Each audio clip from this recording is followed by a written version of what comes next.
Chapter 6. Sherlock Holmes gives a demonstration. "Now, Watson," said Holmes, rubbing his hands, "we have half an hour to ourselves. Let us make good use of it. My case is, as I have told you, almost complete. But we must not err on the side of over-confidence. Simple as the case seems now, there may be something deeper underlying it." "Simple!" I ejaculated. "Surely," said he, with something of the air of a clinical professor expounding to his class. "Just sit in the corner there, that your footprints may not complicate matters. Now to work. In the first place, how did these folk come, and how did they go? The door has not been opened since last night. How of the window?" He carried the lamp across to it, muttering his observations aloud the while, but addressing them to himself rather than to me. "Window is snibbed on the inner side. Framework is solid. No hinges at the side. Let us open it. No water pipe near. Roof quite out of reach. Yet a man has mounted by the window. It rained a little last night. Here is the print of a foot in the mould upon the sill, and here is a circular muddy mark, and here again upon the floor, and here again by the table. See here, Watson, this is really a very pretty demonstration." I looked at the round, well-defined, muddy discs. "This is not a footmark," said I. "It is something much more valuable to us. It is the impression of a wooden stump. You see here on the sill is the boot mark, a heavy boot with the broad metal heel, and beside it is the mark of the timber toe." "It is the wooden-legged man." "Quite so. But there has been someone else, a very able and efficient ally.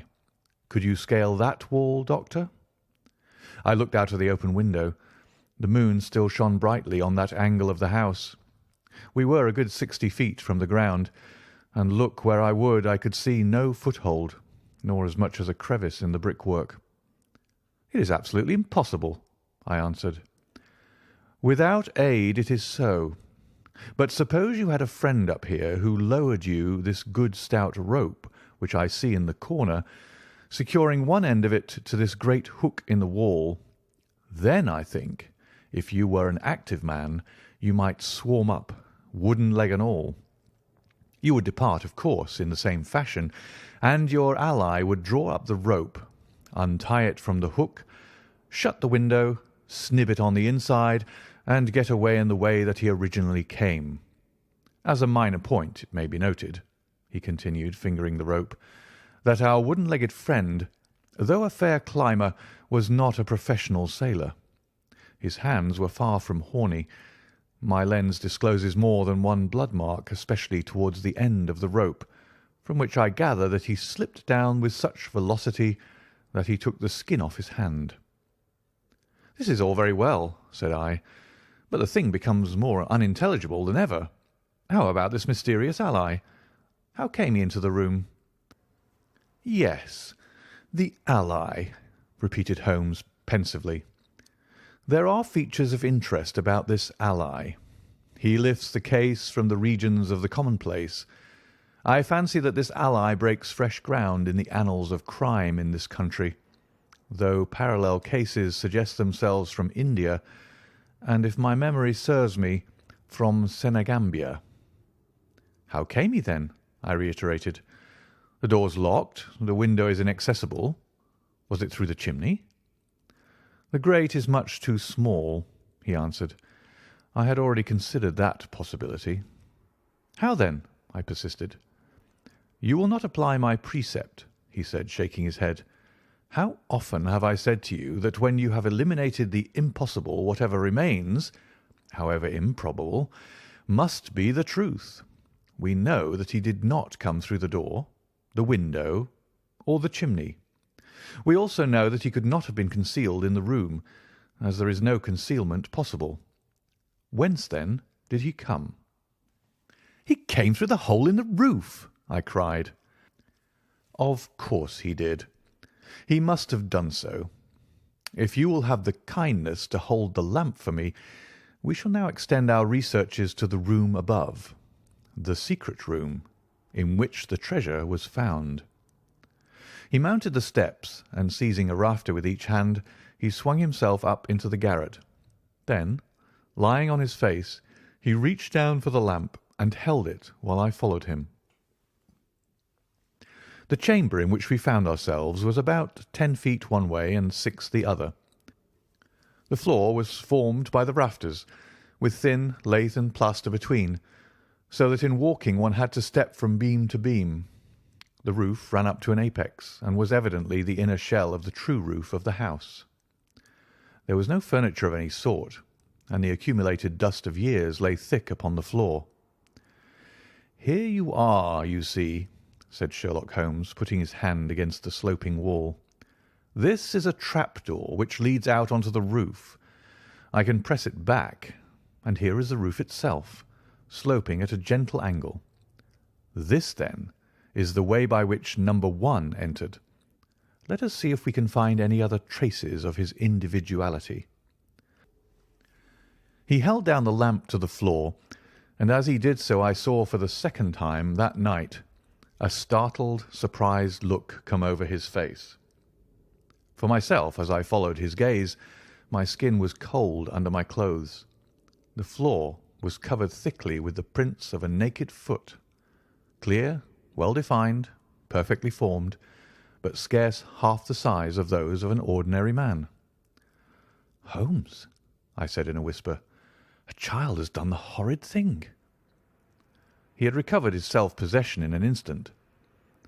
"I was staggered for the moment," he said, "but the thing is quite natural. My memory failed me, or I should have been able to foretell it. There is nothing more to be learned here. Let us go down." "What is your theory, then, as to those footmarks?" I asked eagerly, when we had regained the lower room once more. "My dear Watson, try a little analysis yourself," said he, with a touch of impatience. "You know my methods. Apply them, and it will be instructive to compare results." "I cannot conceive anything which will cover the facts," I answered. "It will be clear enough soon," he said in an off-hand way. "I think that there is nothing else of importance here, but I will look." He whipped out his lens and a tape measure, and hurried about the room on his knees, measuring, comparing, examining, with his long, thin nose only a few inches from the planks, and his beady eyes gleaming and deep-set like those of a bird. So swift, silent, and furtive were his movements, like those of a trained bloodhound picking out a scent, that I could not but think what a terrible criminal he would have made had he turned his energy and sagacity against the law, instead of exerting them in its defence. As he hunted about, he kept muttering to himself, and finally he broke out into a loud crow of delight. "We are certainly in luck," said he. "We ought to have very little trouble now. Number 1 has had the misfortune to tread in the creosote. You can see the outline of the edge of his small foot here at the side of this evil-smelling mess. The carboy has been cracked, you see, and the stuff has leaked out." "What then?" I asked. "Why, we have got him, that's all," said he. "I know a dog that would follow that scent to the world's end. If a pack can track a trailed herring across a shire, how far can a specially trained hound follow so pungent a smell as this? It sounds like a sum in the rule of 3. The answer should give us the— But hullo! Here are the accredited representatives of the law." Heavy steps and the clamour of loud voices were audible from below, and the hall door shut with a loud crash. "Before they come," said Holmes, "just put your hand here on this poor fellow's arm, and here on his leg. What do you feel?" "The muscles are as hard as a board," I answered. "Quite so. They are in a state of extreme contraction, far exceeding the usual rigor mortis. Coupled with this distortion of the face, this Hippocratic smile, or rhesus sardonicus, as the old writers called it, what conclusion would it suggest to your mind?" "Death from some powerful vegetable alkaloid," I answered. "Some strychnine-like substance which would produce tetanus." That was the idea which occurred to me the instant I saw the drawn muscles of the face. On getting into the room, I at once looked for the means by which the poison had entered the system. As you saw, I discovered a thorn which had been driven or shot with no great force into the scalp. You observe that the part struck was that which would be turned towards the hole in the ceiling if the man were erect in his chair. Now examine the thorn. I took it up gingerly and held it in the light of the lantern. It was long, sharp, and black, with a glazed look near the point, as though some gummy substance had dried upon it. The blunt end had been trimmed and rounded off with a knife. "Is that an English thorn?" he asked. "No, it certainly is not." With all these data you should be able to draw some just inference. But here are the regulars, so the auxiliary forces may beat a retreat. As he spoke, the steps which had been coming nearer sounded loudly on the passage, and a very stout, portly man in a grey suit strode heavily into the room. He was red-faced, burly, and plethoric, with a pair of very small, twinkling eyes which looked keenly out from between swollen and puffy pouches. He was closely followed by an inspector in uniform and by the still palpitating Thaddeus Sholto.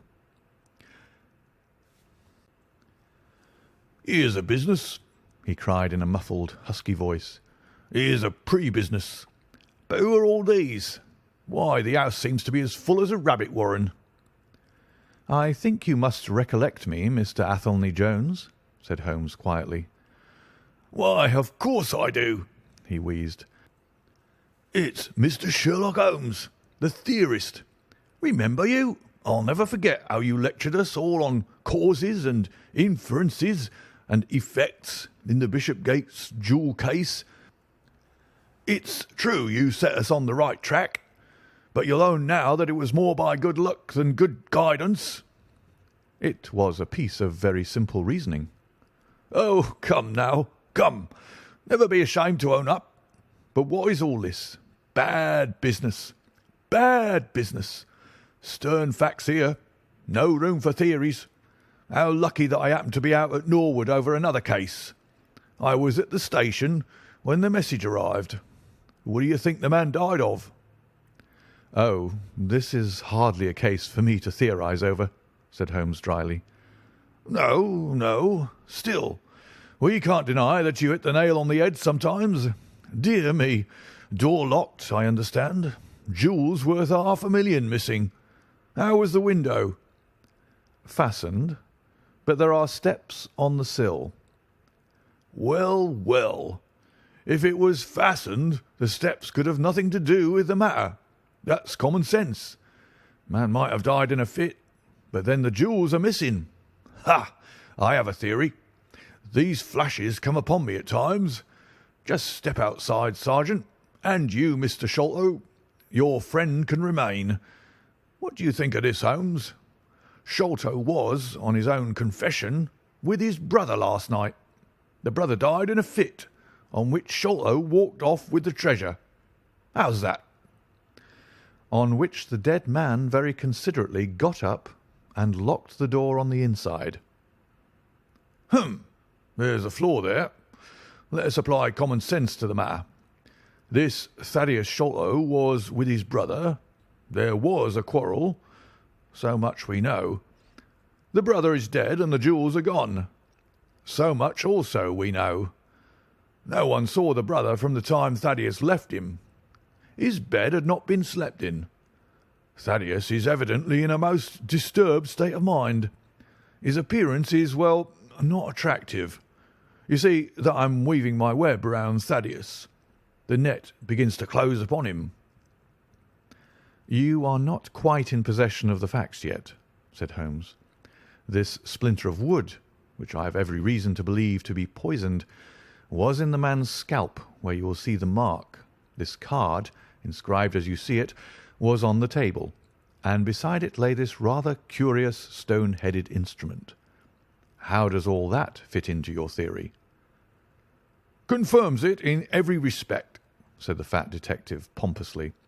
"House is full of Indian curiosities.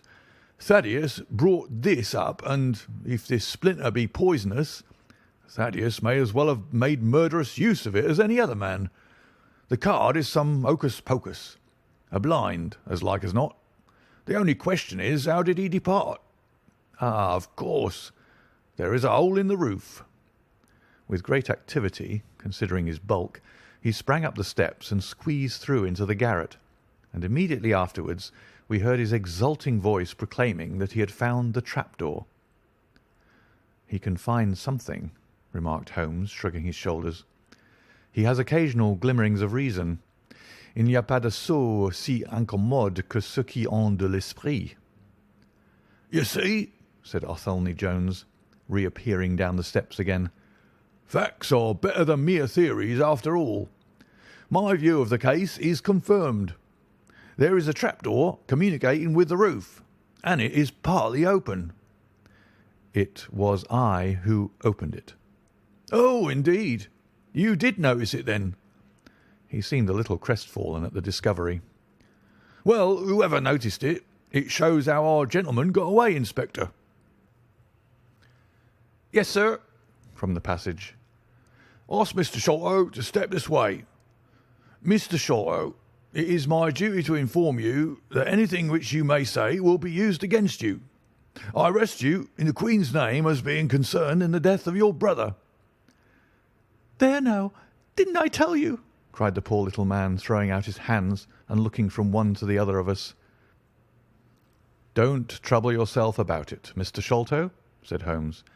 "I think that I can engage to clear you of the charge." "Don't promise too much, Mr. Theorist. Don't promise too much," snapped the detective. "You may find it a harder matter than you think." "Not only will I clear him, Mr. Jones, but I will make you a free present of the name and description of one of the two people who were in this room last night. His name, I have every reason to believe, is Jonathan Small. He is a poorly educated man, small, active, with his right leg off, and wearing a wooden stump which is worn away upon the inner side. His left boot has a coarse, square-toed sole, with an iron band around the heel. He is a middle-aged man, much sunburned, and has been a convict. These few indications may be of some assistance to you, coupled with the fact that there is a good deal of skin missing from the palm of his hand. The other man—" "Ah, the other man?" asked Athelney Jones in a sneering voice, but impressed none the less, as I could easily see, by the precision of the other's manner. "Is a rather curious person," said Sherlock Holmes, turning upon his heel. "I hope before very long to be able to introduce you to the pair of them. A word with you, Watson." He led me out to the head of the stair. "This unexpected occurrence," he said, "has caused us rather to lose sight of the original purpose of our journey." "I've just been thinking so," I answered. "It is not right that Miss Morstan should remain in this stricken house." "No, you must escort her home. She lives with Mrs. Cecil Forrester in Lower Camberwell, so it is not very far. I will wait for you here if you will drive out again, or perhaps you are too tired." "By no means. I don't think I could rest until I know more of this fantastic business. I've seen something of the rough side of life, but I give you my word that this quick succession of strange surprises tonight has shaken my nerve completely. I should like, however, to see the matter through with you, now that I have got so far." "Your presence will be of great service to me," he answered. "We shall work the case out independently, and leave this fellow Jones to exult over any mare's nest which he may choose to construct. When you have dropped Miss Morstan, I wish you to go on to No. 3 Pinchin Lane, down near the water's edge at Lambeth. The third house on the right-hand side is a bird stuffer's. Sherman is the name. You will see a weasel holding a young rabbit in the window. Knock old Sherman up and tell him with my compliments that I want Toby at once. You'll bring Toby back in the cab with you." "A dog, I suppose?" "Yes, a queer mongrel with a most amazing power of scent. I would rather have Toby's help than that of the whole detective force of London." "I shall bring him then," said I. "It is 1 now. I ought to be back before 3, if I can get a fresh horse." "And I," said Holmes, shall see what I can learn from Mrs. Bernstone, and from the Indian servant, who Mr. Thaddeus tells me sleeps in the next garret. Then I shall study the great Jones's methods, and listen to his not too delicate sarcasms. Wir sind gewohnt, dass die Menschen verhunnen, was sie nicht verstehen. Goethe is always pithy.